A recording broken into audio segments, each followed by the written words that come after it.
Ngiyaphila nami. Khuluma nomsebenzi wakho uyisa udlalela iPentecost. Nasize ngokusodlalela amabandla mina ngidlalela iPentecost.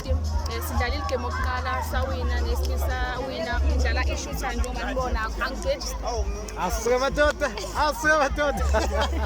Uthi akageji ipalento yakhe. Omunye landelayo usisi sabona sisi kunjani? Ngiyaphila mfowethu. Sibona bani wakuphi? So kuphi ibandla namhlanje? 12 kuphi? Isegcono. Uzayo noma itsiphi? Okay, bathi cho. Yes. Namhlanje mfethu ngicela mina ngicela kabi. Namhlanje kudlalelwa amabandla amazayo mina ngidlalela i-12 igame yokuqala kudlalile sadliwe sadlala esibili sawina sadlala esithathu sawina ngoba sisedlala esosophinde siwina.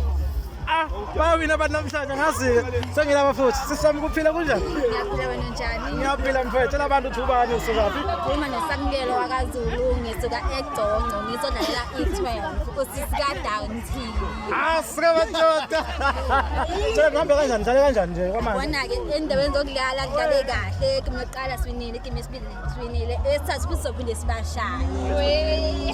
Sobashaya sothi Wenzela mafowethu namhlanje kumnandi la groundini abantu baningi endlela esiba compete ngaphesheya esikhuluma nje manje abadlala ibhola amabandla hayi abantu abangakhonzi into ongakhonza akekho la ngithi okay siqhubekeni okuhle FM emsintwana lo sabona sisi kunjani Yebo ngiyaphila njani? siyaphila mfowethu ubani lo sikhuluma naye wakuphi lendawo Mina entamthimkhulu ngidubeni.